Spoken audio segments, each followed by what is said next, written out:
All right, so I am here with my CD patient, John, and I'm gonna go over the oral hygiene instructions with him.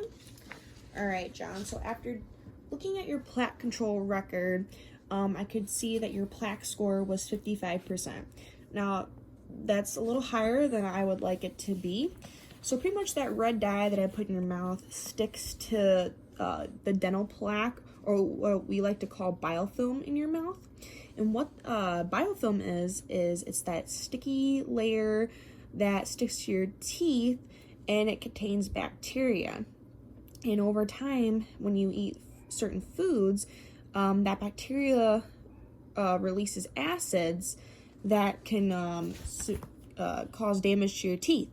So, yeah, that the bacteria and the acid, it causes demineralization of your teeth, and that can lead to cavities, or what we call caries.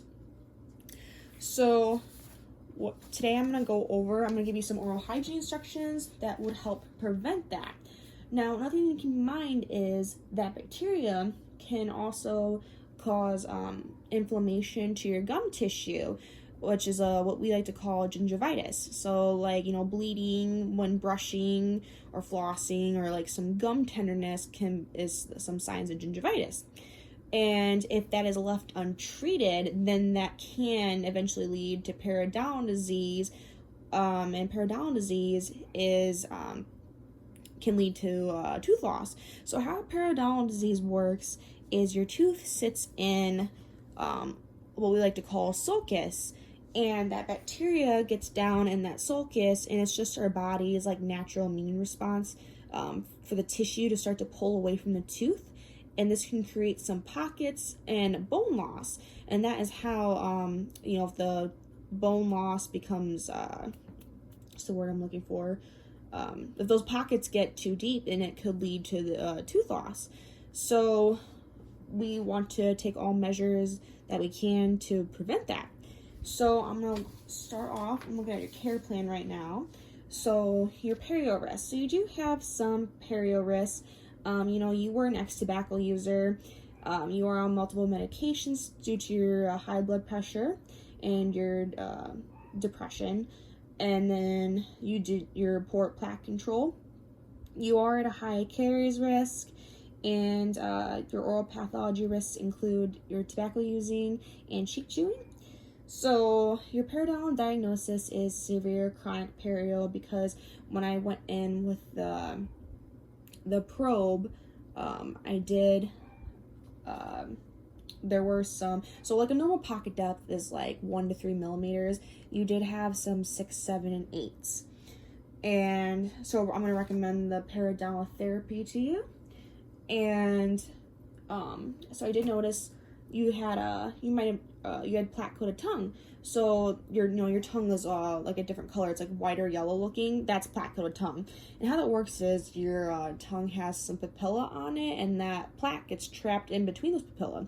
So a way to prevent that I'm going to show you is using a tongue scraper.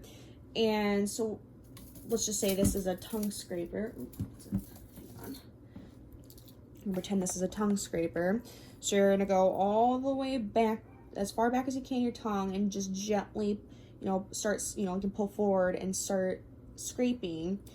And over time, that white tongue should go away, because plaque-coated tongue, we want to get rid of that, because plaque-coated tongue can contribute to periodontal disease and gingivitis. So the next thing I'm going to recommend to you is, electric toothbrush is really helps with getting the plaque off your teeth. I mean, if you don't want to look into that, I do recommend a soft bristle toothbrush. And I'm going to show you a toothbrushing technique. It's called the modified Bass method. And so what you're going to do is you're going to take your toothbrush and you're going to angle it to the sulcus, and you're just going to go back and forth. And then you're going to sweep down so you get the whole tooth. Okay, and then I'm going to have you show me that in 4 different areas. Okay, and so flossing, I'm going to show you how to floss. So again, I'm going to show you. So you're gonna wrap the floss around your middle fingers. Okay. And then what you're gonna do is you're gonna like seesaw it in. You're gonna hug the tooth, make a C. It's why it's called the C-shape method. And you're just gonna go up and down 2 or 3 times, and then make sure you get this side. You're gonna pull out, and then every time you're gonna a new piece every time.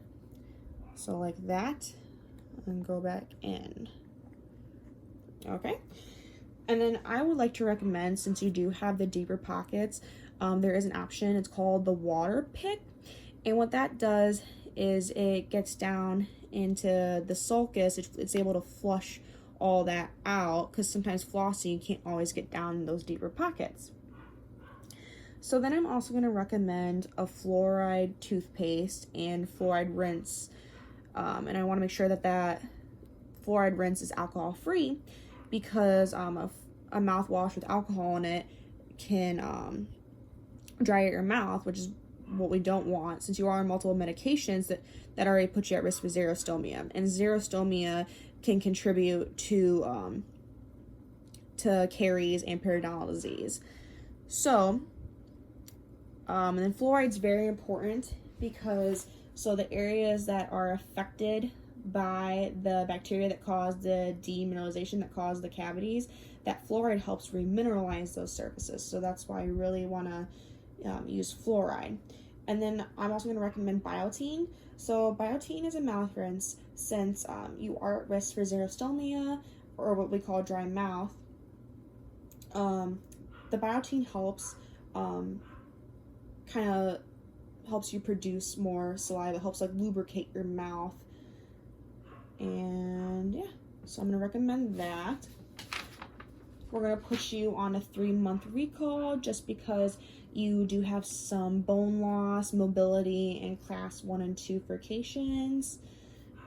And do you have any questions for me? All right, and then one more thing, I'm just going to have you show me how to floss in 4 different areas.